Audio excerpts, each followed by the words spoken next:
اللہ اللہ اللہ اللہ اللہ اللہ۔ السلام علیکم ورحمۃ اللہ وبرکاتہ۔ محترم ناظرین کرام،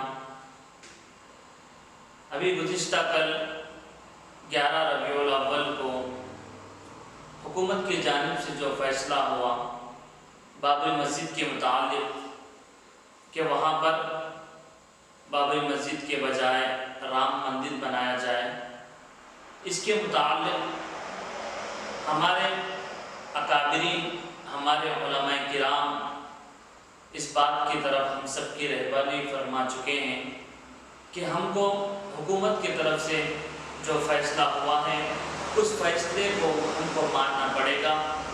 ہم خود ان فیصلوں کو مانیں گے، کیونکہ جو فیصلہ حکومت کی طرف سے ہوتا ہے، سپریم کورٹ کی طرف سے جو فیصلہ ہوتا ہے، وہ بالکل سوچ اور وچار کے بعد اس فیصلے کے اوپر وہ لوگ نظر رکھتے ہوئے فیصلہ دیتے ہیں۔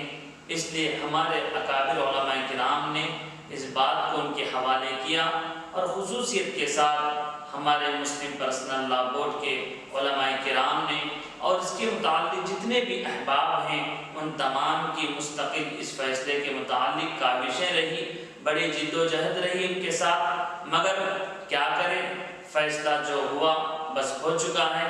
اب اس کے متعلق ہمیں گھبرانے کی کوئی ضرورت نہیں ہے، اللہ ہمارے ساتھ ہیں۔ جو بھی فیصلے ہوا کرتے ہیں دنیا میں، اللہ اپنی مرضی سے فیصلے کرواتا ہے۔ سمجھ لو کہ یہ بھی فیصلہ اللہ کی مرضی سے ہوا ہے۔ اللہ نے اس فیصلے کے اوپر کچھ نہ کچھ مصلحت چھپا رکھی ہوگی، اس لیے اس معاملے کو ہم اللہ کے حوالے کرتے ہوئے اپنے آپ کو صبر دلائیں اور خاموشی کا مظاہرہ کریں، اور اس فیصلے کے متعلق ہم کو چیمگوئیاں کرنا اور اس کے علاوہ اور بھی باتیں اس کے متعلق پھیلانا یہ اچھی بات نہیں۔ ہمارے اکابرین نے ہم کو اس بات کی ہدایت فرمائی کہ فیصلہ جو بھی ہو ہم کو ماننا پڑے گا، ہم مانیں گے، اس میں ہم کو دخل اندازی کرنے کی ضرورت نہیں ہے۔ ہم کو اللہ کا شکر منانا چاہیے۔ اگر ہم اس فیصلے کے بجائے اگر ہم اپنے آپ پر یہ معاملہ رکھ لیتے اور ہم کہتے کہ بھائی اس مسجد کو ہم مندر کے لیے دینا چاہتے ہیں، تو کل قیامت کے دن ہو سکتا ہے کہ ہماری پکڑ ہو، ہم کو اللہ پوچھنے والے بھی ہو سکتے تھے، مگر ہم نے مسجد کو مندر کے حوالے نہیں کیا، بلکہ مسجد کے متعلق جو فیصلہ ہے ہم نے سپریم کورٹ کے ذریعے رجوع ہوا اور یہ فیصلہ ان کے حوالے کیا، تو یہ فیصلہ انہوں نے کیا، تو فیصلہ اب اس کے متعلق جو ہماری ذمہ داری تھی ہم اس ذمہ داری سے بری ہو چکے ہیں۔ اس لیے ہم اس کے متعلق گھبرانے کی ضرورت نہیں ہے۔ جہاں تک ہو سکے، جو ممکن ہو سکے، ہم بار بار اللہ سے دعائیں کرتے رہیں کہ اے میرے مولا، جب تک ہم لوگ دنیا میں ہیں، جب تک مسلمان جہاں کہیں بھی آباد ہیں، ان کو اللہ اپنی خاص رحمت میں جگہ دیتے ہوئے ان سب کی حفاظت فرمائیں۔ اس سلسلے میں ہر مسلمان کو ضرور دعا کرنی چاہیے، اور خصوصیت کے ساتھ آج بابری مسجد کا مسئلہ رہا۔ اس فیصلے سے دو باتیں ہم کو سمجھنے کو ملتی ہے۔ اگر ہم مسلمان اپنے مساجد کو آباد نہیں رکھیں گے، اپنے مساجد میں اگر ہم لوگ نماز نہیں پڑھیں گے، تو ایسے ہی معاملات بار بار آتے جائیں گے۔ اس لیے مسلمانوں کی ذمہ داری ہے کہ ہم اپنے مساجد کو آباد رکھیں، نمازوں کی پابندی کریں۔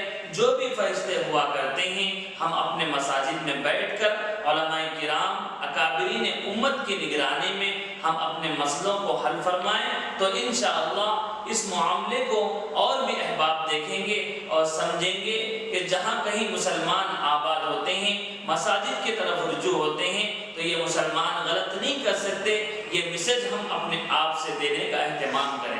آج ہمارے اندر ایمان کی کمزوری ہے، آج ہماری غلطیوں کی وجہ سے ہمارے اوپر فیصلے نافذ ہو رہے ہیں، یہ ہمارے لیے افسوس کی بات ہے۔ اس لیے جہاں تک ممکن ہو سکے ہم مسلمان ہر چیز کی ذمہ داری کو سمجھتے ہوئے، ہم اپنے آپ کو نبی کے امتی سمجھتے ہوئے ہر معاملے کو سوچ سمجھ کر کرنے کی ضرورت ہے۔ اس لیے اس معاملے کے اندر خاص طور پر جو بھی فیصلہ ہوا بس فیصلے کو ہم مانیں گے اور خاموشی کا اظہار کریں گے۔ جو اپنے اندر جو ایمان کی کمزوریاں تھیں ان ایمان کی کمزوری کو دور کریں اور رسول اللہ صلی اللہ جن باتوں کی طرح ہم تمام کی رہبری فرمائی ہے کہ ان باتوں کو ہم اپنے اندر داخل کریں اور اس پر عمل کرنے کی کوشش کریں. اور یہ ایسے معاملات ہونا کوئی نئی بات نہیں، یہ معاملہ کوئی بڑی بات نہیں ہے. اگر ہمارے اندر ایمان کی کمزوری رہے گی، ہمارے اندر اتحاد نہیں رہے گا، ہمارے اندر اتفاق نہیں رہے گا، ہمارے اندر بھائی چارگی اگر نہیں ہوگی تو ایسے ہی معاملات بار بار ہمارے سامنے آئیں گے. اس لیے ہماری ذمہ داری ہے کہ مسلمان اتحاد کا ثبوت دیں، اتفاق کا ثبوت دیں، محبت و خلوص کے پیغام کو عام کریں.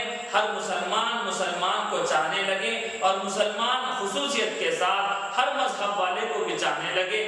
نبی کریم صلی اللہ علیہ وسلم کا معمول تھا کہ ہر ایک سے محبت کے ساتھ پیش آتے تھے. اس لیے اگر یہ فیصلہ ہمارے خلاف ہوا ہے تو ہم کسی ہندو بھائی کو یا کسی بھی مذہب والے کو بری نظر سے نہ دیکھیں اور ان کے خلاف کوئی ایسی بات ہم نہ کہیں، بس خاموشی کا اظہار کریں. اگر وہ ہم سے کچھ سوالات کرتے ہیں یا الٹے سیدھے اگر ہمارے سامنے کچھ سوالات آتے ہیں تو ہم محبت و خلوص کے ساتھ اس کا جواب دیں اور خاموشی کا اظہار کریں. تو وہ لوگ بھی سمجھ جائیں گے کہ یہ مسلمان ان کے خلاف جو فیصلہ ہوا ہے اس میں کچھ ناراض ہیں، یہ سوچ کر وہ بھی خاموش ہو جائیں گے. ان کے بھڑکانے والے لوگ بہت سے ہیں، بہت بھڑکائیں گے، کیونکہ یہ فیصلہ جو ہوا ہے وہ فیصلہ ہمارے خلاف ہوا ہے. ہو سکتا ہے کہ ہمارے نوجوان کو بھی بھڑکائیں گے، ہمارے بڑوں کو بھی بھڑکائیں گے، ہمارے معصوم بچوں کو، سب لوگوں کو وہ لوگ بھڑکائیں گے اور الٹی سیدھی باتیں ہمارے ساتھ کریں گے. تو ہم ان چیزوں کو نظر انداز کریں، ہو سکا تو محبت سے ان سے بات کریں، بے انتہا محبت کا اظہار کریں، اپنے اخلاق کو پیش کریں. جہاں تک ممکن ہو سکے مسلمان اپنے اخلاق کو پیش کریں. انشاءاللہ ثم انشاءاللہ ہر ہمیشہ ہمارا دین غالب آئے گا اور ضرور آئے گا. اس لیے مسلمان ان تمام چیزوں کو بھولتے ہوئے اللہ سے دعا کرتے ہوئے کہ اے میرے مولا انشاءاللہ ہم لوگ آپ کے ہو جائیں گے، آپ ہمارے ہو جائیں. ان دعاؤں کو ہمارے ساتھ رکھیں گے تو انشاءاللہ ہر جگہ مسلمان غالب رہیں گے. ہم اللہ سے دعا کرتے ہیں کہ اے میرے مولا جو فیصلہ ہوا ہے ہم آپ کے فیصلے سے راضی ہیں اور آئندہ ہم مسلمان اتحاد کا ثبوت دیں گے، محبت و خلوص کا پیغام دیں گے.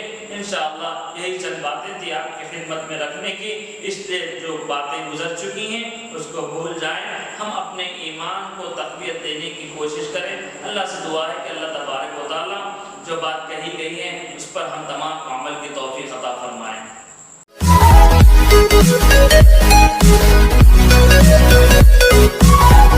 Thank you.